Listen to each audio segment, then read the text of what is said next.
Hello and welcome to the Red Card District. I'm joined once again by my good friend, Marc Cunningham. Welcome to the show, Marc.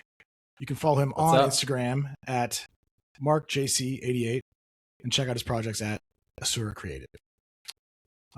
Marc's here. He's a lifelong England supporter. He's a Brit through his father via Australia/Singapore. But Yeah. the love for the Three Lions is still strong. How you feeling today, man? It was a rough day yesterday. Yeah, I think I've calmed down a little bit. I've stopped asking for Tuchel's head on a pike, or spike, and starting to gain a little perspective on the whole thing. It's rough. It's rough. I really felt that this team was deserving of a final. Obviously, Argentina was always going to be one of the toughest challenges presented to any team. But to lose it in that way, you can't. You just can't let that go. I just think there has to be some kind of inquiry, an inquisition or something that happens as a result. So yeah, it's tough. It's tough today. Well, we'll go chronologically, and we'll start with the other finish or the other result. I was a little. I feel like there's a recurring theme here in the semifinals, just as far as like how these defeats came about for the losing teams, which in both cases, I believe the more talented squad lost. I think France had the most talented squad in the entire tournament. I don't think that's up for too much debate. I think even the Spanish would say that they have more, they have bigger depth. Yeah. But it's about the team, right? And England also, like in both of these instances, we saw teams that played better cohesive football together persevere over the more talented team that they're facing in different ways. But, there was domination from Spain in their match. And there was, the stats aren't pretty for how it went for England after they scored that goal. It is not pretty at all. Yeah. Think like numbers I wouldn't even believe when it comes to passing completion statistics and all that stuff after, in that second half. You can't complete that many passes if you don't attempt any either. Right. That is for sure. Yeah. Well, let's start with Spain and their victory against France. We saw a France team come out with a lineup that we were pretty much expecting. I think the only changes they've been making in that starting 11 is going between Doué and Barcola on the left. And Barcola got the start this time. But other than that, pretty much unchanged. This team has so much talent and so much. I don't know, like it felt like they had the swag coming into the match. It felt like they had, that they knew it. But the big thing for me is just the fact that like you come into a match against a team like Spain that's known for their pressing, right? Like the way they played it, like these are tactics they should have been ready for and things that they should have been ready to, been paying attention to, and felt like that a proper coach would have had them prepared for this and have a game plan. It seemed like it's one of those things where, like they used to say, well, we're the better team, just come out and play your game and they'll have to adjust to you. But that's also, it seems like an arrogant statement or an arrogant way to go about it. Like our football, it seems very French too, right? We are so good. It would be we play our football. Yeah, exactly. It would. Yeah. Of their mortal or their fatal flaws. Yeah, exactly. No, I think, once again, this is the point I kept trying to make to people, who didn't quite see it the way that I did with France. But I'm like, your third best player is the current reigning Ballon d'Or, holder, right? Sure. So that just says so much about what the depth that they had. Obviously, the Mbappe dictator, memes were making the rounds, and that was awesome to see. But he was backing it up. Backing it up. He showed up every match until this team. Yeah, until this one. I mean, I think the one thing seemingly that they did not account for was Digne making such a catastrophic error in judgment. Now you can say Yamal handballed or whatever, but it was his arm was really tight to the body. Yeah. He gambled on throwing himself into that. If your arm is tucked in against your body and you go forward and you hit it with this, like, I'm not calling it a handball on anybody. No way. Yeah. And like what was the meme as well? Conor McGregor's 0 strikes. Yeah. Had right. one. Yeah. Oh boy. But I think the mark of a great team is knowing how to bounce back from mishaps and things not going your way. And I think France, as much as we feared them because it looked like they barely got out of second gear and were just mowing down opponents, it seemed like that when they needed to kick it into third gear or fourth gear even, they weren't able to do so because there wasn't much strife up until that point.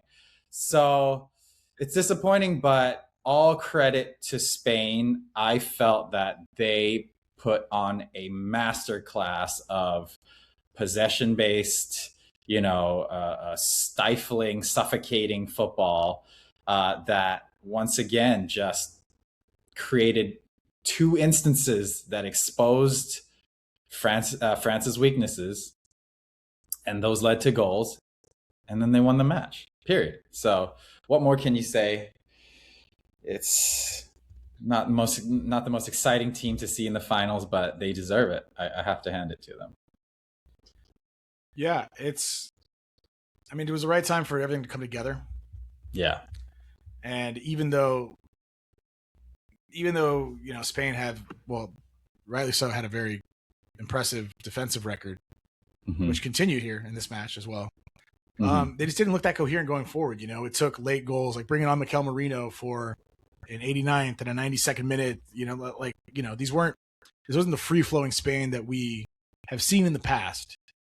Or, for sure.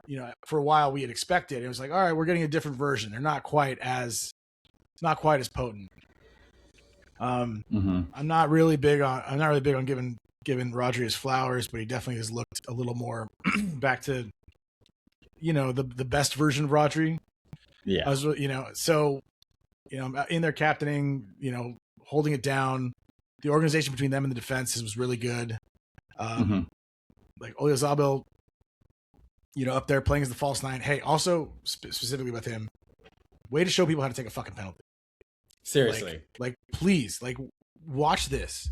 If you're a manager, show this man stepping up and kicking it into the fucking corner. Yeah. Unsavable. Yeah. What are we doing? What are we doing? You heard it from me the entire tournament. Well, we've all heard it from everybody. Yeah, it's exactly. We're not unique with these takes. No. It's like, what are we fucking doing here? Yeah. There's no point to this bullshit, and they're just sitting and waiting, and then you lose any advantage you have of being able to run up on the ball, which they don't get to do. Yeah.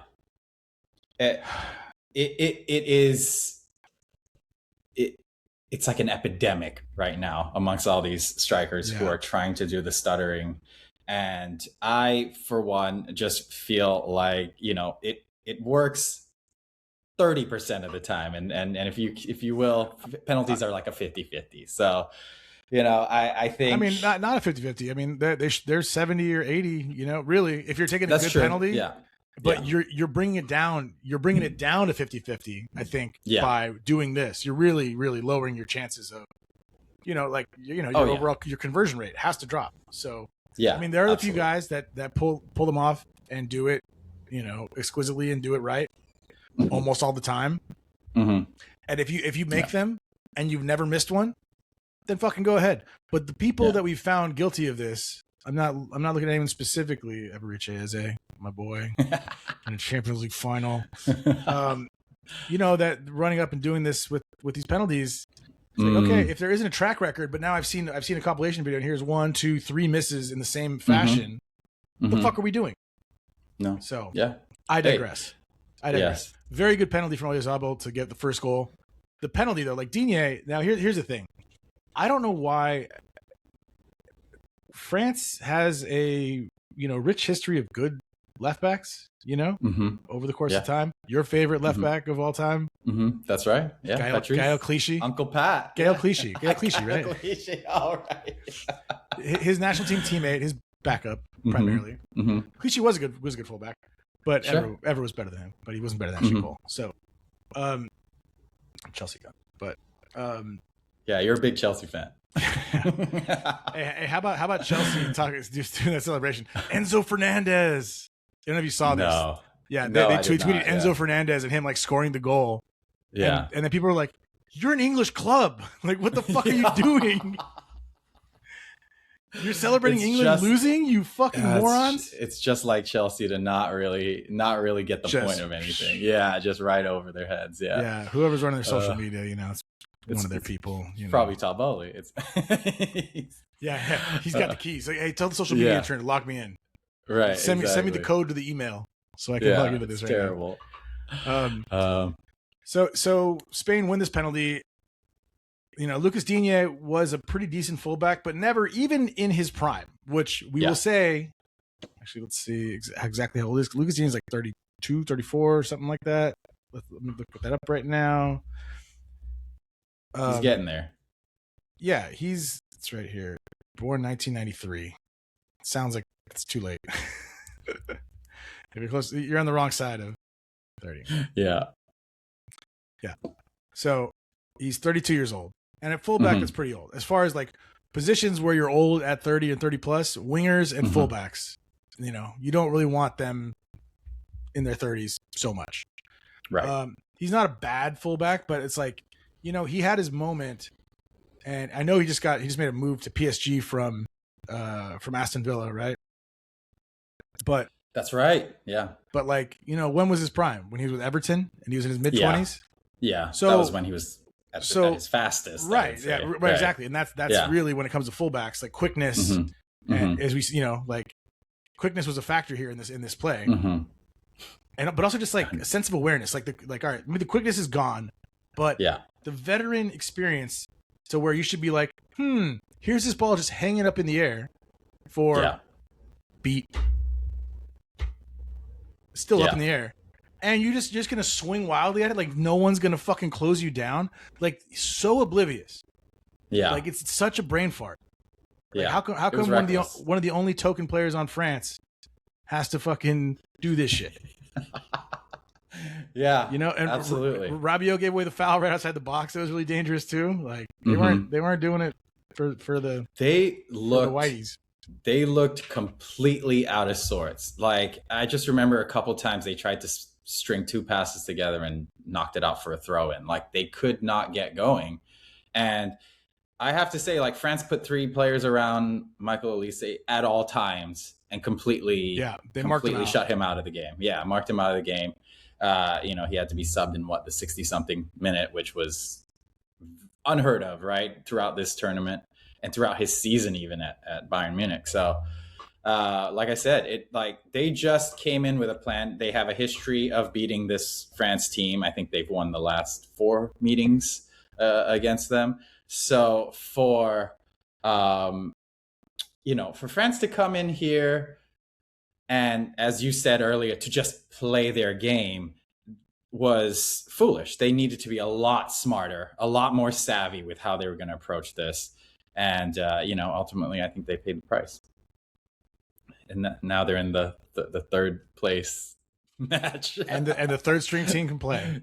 Yeah, exactly. So yeah, I don't very think disappointing. The third place matchup between France and England is not going to be. It could be a pretty good game because it doesn't fucking matter, and these guys are going to be trying to play for the next tournament to try to be included in the starting lineups. But right, all right, so we're going to see Ryan Cherky start. Is Mbappe going to play? I don't know. He's going to try to go for the golden boot.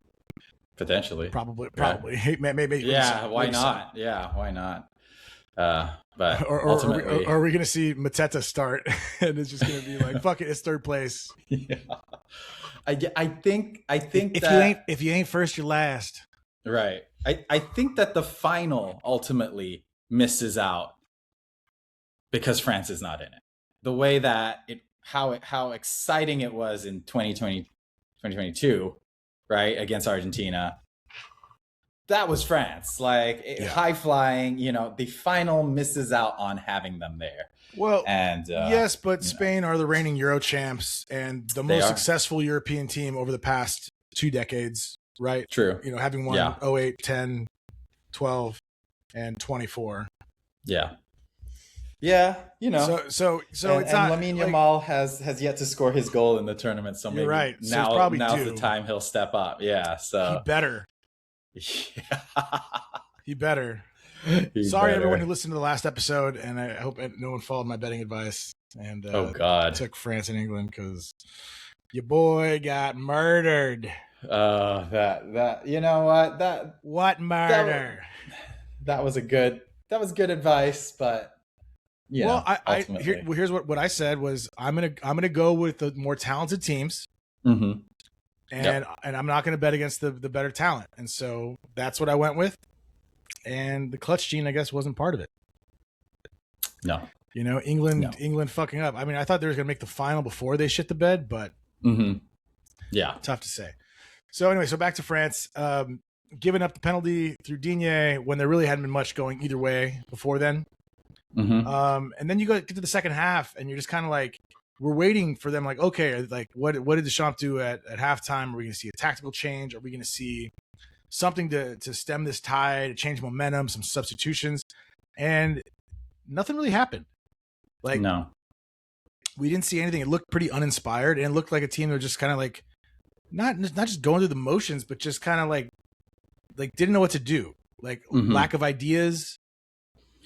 I think the substitution for Doué, the Barcola-Doué, duo often seems very like for like, so it doesn't really solve any of the problems that they were having. Right. You're not changing something tactically. You're just bringing on the other guy that does it just a little bit differently. Right. He's just going to replace the energy that was lost from the previous guy. But I think the most confounding thing was the underutilization of Ryan Cherki once he had stepped onto the pitch. It seems like the whole team were playing around him when they should have been playing through him. And I mean, he looks like a bit of a dickhead. I don't think I want to pass him the ball either. He does. I doubt they like him very much. But right? Yeah. It's like Garnacho on the Argentinian team. The one guy who sucks fucking Cristiano's dick. Like, you go eat at the table, buddy. Right, exactly. Yeah, Garnacho was not the vibe for that Argentina team. No. Seemingly not the vibe for any team at this point. Boy. But yeah, Cherki, was the only one realistically that I noticed was doing anything of note in that half, and yet they seem to refuse to play through him at all. And of course, just Mbappe just making slap shots into row Z, and I could not understand. Obviously, I understand the frustration, but I could not understand why this team could not find a way to string 2 to 3 passes together, get some possession, get some momentum back into the game. They just tried to overplay every pass and every position that they were in to shoot. And it just, they had no answers for France, honestly. I think that's what it all boils down to. Yeah, so they get the second goal. And once again, Pedro Porro, God, of all people, a Tottenham, you let a Tottenham defender score on you, and then pull a Blue Lock celebration. I didn't know it when he did it. I've watched Blue Lock. It's the Japanese anime about finding the selfish striker. I actually just started that. Yeah, did you? I just started that. It's great. It's a great show. Yeah, it's very cool. You're in for some fun. Yeah, and so you're gonna let that guy of all fucking people pull the shit on you. It is wild that you have. I was talking about this with the Greyhound owner because I think I watched that first match at that bar just because of how crazy it was where I went. Shout out Silver Lake United being too fucking busy and packed, and early in the morning on Tuesday, which was fine. I showed up an hour and a half early, and that wasn't early enough to get a table, and I wasn't going to sit outside. So shout out Matt at the Greyhound for letting us in and giving me a table.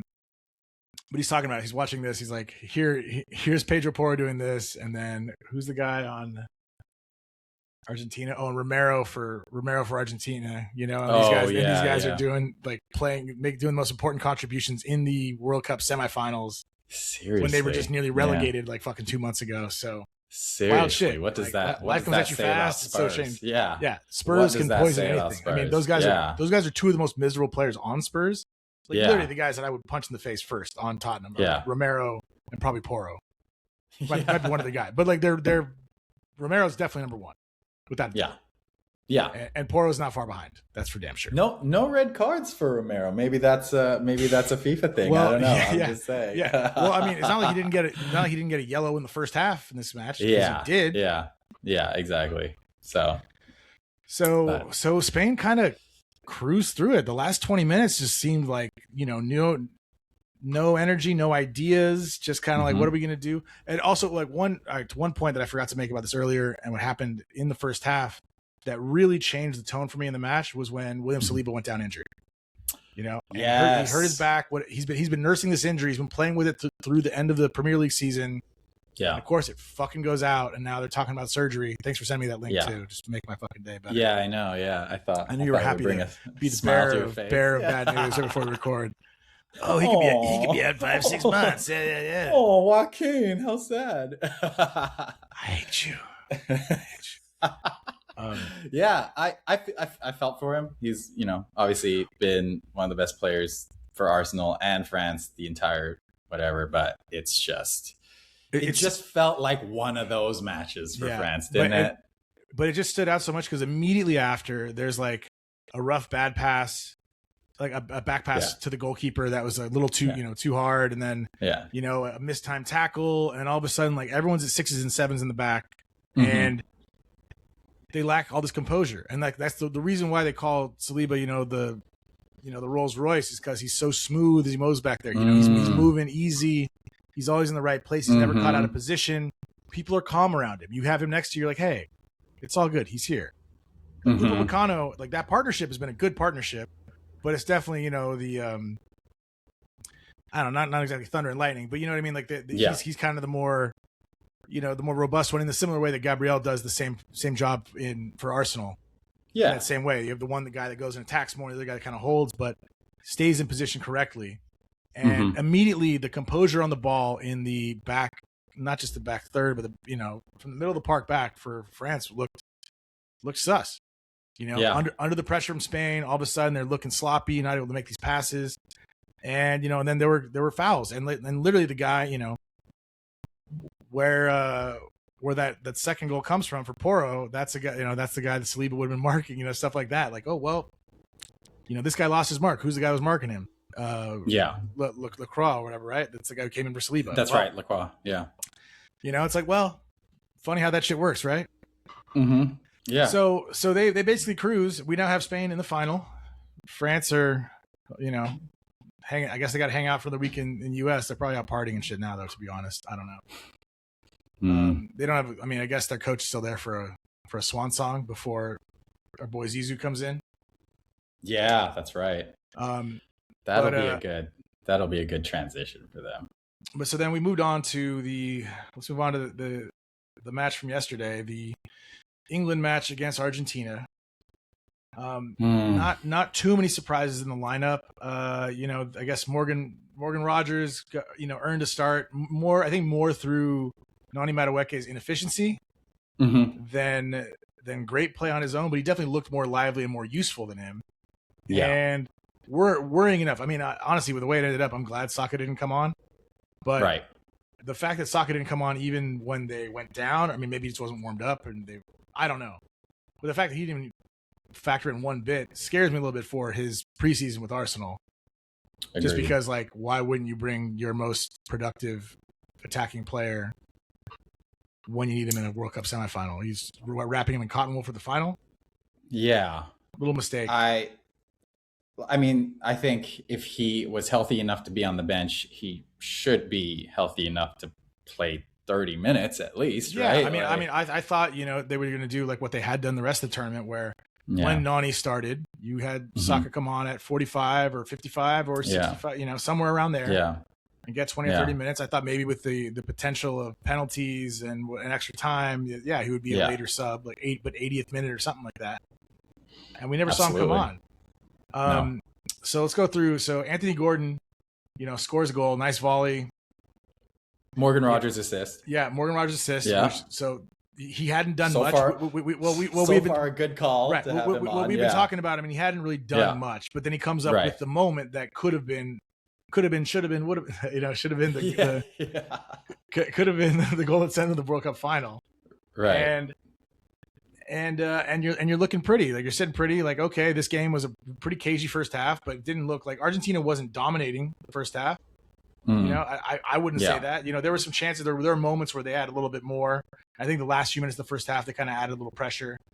But it was back and forth. I think 0-0 felt like a fair result at halftime.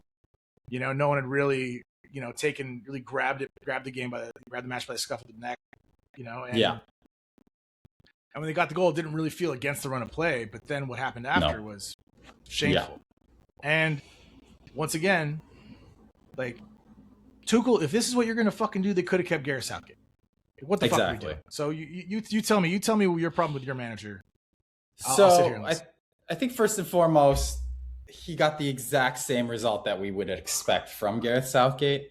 And one of the things that I think is the most telling thing about Thomas Tuchel in this instance is the over-promise, under-deliver. He literally, criticized Gareth Southgate, saying that the Southgate team lacked a clear playing style, rhythm, and identity. I would say where Tuchel was beginning to get it right was that up until this match, England had shown grit, something that was not characteristic of any of the England teams in the past, right? Throughout history. Throughout history. And finally, and I would say with Jude as the sort of talismanic leader of that team, we're beginning to exhibit grit. And in this moment of this match, that's when you double down on that grit and you take the game to Argentina after you score. I feel that Spain did exactly that with France. And I cannot for the life of me understand why, after Gordon scores the goal, he becomes the one that you sacrifice when he's the only obvious outlet on that team in that moment. And he could have played 90. He's capable. Yeah, he didn't look like a guy that was flagging. He's always had great endurance, Right. Like, he's out there doing it for you. And now with Tuchel, but this is at, what is it, 65, 70 minutes, 65th minute or something like that. And you sub him, you bring on Konsa for him, right? That's right. Yeah, a center back. So they've talked about this too. We've talked about it, I think, some players talking about Arteta and stuff in years past, and it's just like, well, like, it's not just this, but it's the message it sends to the other team. Correct. Oh, we're battening the hatches. We're going to defend what we have. Yeah. Bitch, you got another half hour to fucking play. Exactly. Right? We got at least 20, 25 minutes plus it, right. 20 minutes plus injury time, still half hour, right? There was 9 minutes which turned into 11 minutes of injury time. No one wants to fucking hold for 30 fucking minutes. Okay, 85th minute. Okay, batting the hatches, 10, 15 minutes. Makes a lot of sense. There's a job. Dan Burn is Mr. 85th minute. Mr. 85th minute. We said it, and he came on at 84, 83, 84th minute. Yeah, exactly. I think that what ended up happening was that Tuchel's England became characterized by the siege mentality. By the batten down the hatches, we're going to just hold up. Why? Because it worked against Mexico? And like, why would you fucking do that against Mexico? That worked against Mexico with 10 men. Yes, exactly.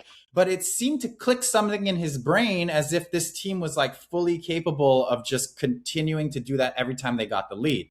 I mean, but it doesn't make sense. Do these tactics. Yeah, exactly. It doesn't take any fucking master tactician. What's Tony Pulis doing? Yeah, so like, give them a call if you're gonna play like that. Like, but more importantly, if you're gonna call out Southgate, you better bring something different, and you didn't.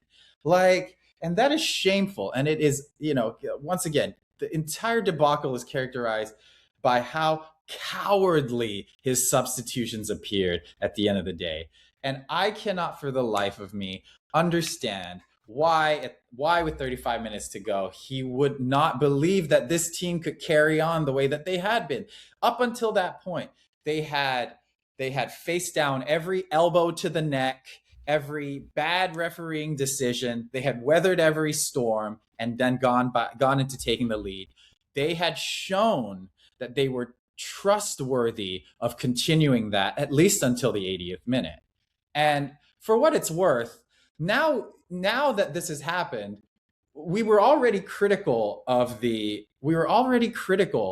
of his squad selection, bringing people like Ivan Toney, Jordan Henderson, in lieu of a Morgan Gibbs-White or a Cole Palmer, or it's just any number of these players that had a little spark of creativity. And not to mention, and as a United fan, this is extra glaring of an oversight, but having a 20-year-old Kobbie Mainoo, in the Euro final against Spain, a starter in the Euro final against Spain, the quintessential press-resistant midfielder who can play you out of trouble, maintain possession, pass the ball well, all these things, and he doesn't see 1 minute of playing time in the tournament. Jordan Henderson gets his 7th World Cup walkout, and then goes ahead and breaks his wrist in celebrating against Mexico, and still we can't see a minute of Kobbie Mainoo or a player of his ilk. I cannot fathom that, because then what happens is the entire structure of your team plays purely in a defensive way throughout the rest of the tournament, and it materialized in this capitulation, because you cannot keep playing like this. You cannot. And even Morocco knew better than to not have these outlets to play to constantly, to just weather a storm, to hold up the ball in their end of the pitch. Right. I cannot understand this. And there are people there's like two schools of thought, all of which are critical of Tuchel, but one where they are saying that he made the substitutions according to what he saw from the players was unfolding. And that was that they began to play deeper. They wanted to protect the lead. Well, if that's the case, right, then maybe it's your job to encourage them to move forward with your substitutions, not play into that cowardice, that fear-based play. I cannot understand it. I for one am not a manager in a situation like that, so I ultimately feel for people being critical of people playing at the highest level, but it just made no sense whatsoever. And I think ultimately they're just going to look back on what could have been, because they had it this time. This was revenge. Yeah, it's really too bad. I don't. Declan Rice was talking about how disappointed he was having dealt with this, and it's not having any words for it. And you look at the the other stars. Bellingham, how did he play? Not badly, but and then Harry Kane, where were you? Always. Seems to be the invisible man on the big day. Yeah, unless he gets a penalty to put away or something like that, it's not. It doesn't look that good. Yeah. Well, didn't he miss a penalty against Croatia? Yep. Yeah. That would have put them in the final. So yeah. Man, how many ice cream trucks are going to go by? This team needed a manager to inspire them. And I do not believe Tuchel was that man. And it is just a crying shame, honestly. And I'm disappointed, but I'm not surprised. Yeah, I thought he was going to be the difference. Like literally when we were talking about this, when I was previewing this just last week, it's like, okay, well, they have about the same talent they had before, a little more mature. These guys are playing at bigger places now. Declan Rice is at Arsenal. Kai Saka's a bigger star. Bellingham's at Real Madrid now. the other guys at the moment. And now, what's the difference? We have a German manager that's a better tactician. He should be able to make the decisions. Because literally what I highlighted was like, okay, well, Gareth had, like, he cruised through the tournament, the Euros, right, against Italy. Yeah. And getting all these things done correctly, blah, blah, blah. This is all good. And it's like, oh, well, he keeps making the right decisions. It's gone out all his way. And then the final, he was finally exposed. At the highest level, he was outmaneuvered. 100%. And that is literally what you brought Tuchel in for. Yeah. And if he doesn't get to the final, then he hasn't done his job. He's failed. Do I think now, after a night's rest, that he should be fired? Honestly, no. I think he did a lot in the qualifiers. I think that this team were more entertaining overall, maybe not so much in the tournament itself, but overall they were scoring more goals. Once again, but it came down to that crunch, that team selection, that all that. If you're gonna bunker down too, why not bring Harry Maguire? If that's gonna be your strategy, you're not gonna bring old Slabhead. You have Dan Burn. Dan Burn's even taller than him. His head's pretty big too. Well, Harry Maguire will score a goal off a corner at least. So you do have that. He offers that. That's one different thing. And the experience of bunkering down. But yeah, it's confusing. It's confusing. It's disappointing. But keep him on. Let him take them to the Euros. This generation of players, this is their last chance for any real silverware, I'd say. Well, not Jude, obviously, but Harry Kane and Marcus Rashford and some of the defenders and all that there. Well, the next Euros, Harry Kane's only 32. I mean, I don't want to see him there anymore, but I mean, honestly, and maybe Harry Kane will understand that. I mean, it just depends on who comes in to fill in. Who establish themselves. Because at this point, maybe there won't be someone else. It's not going to be Ollie Watkins. The desperation in bringing on Ivan Toney at the end. I don't think, I don't think that's the best thing.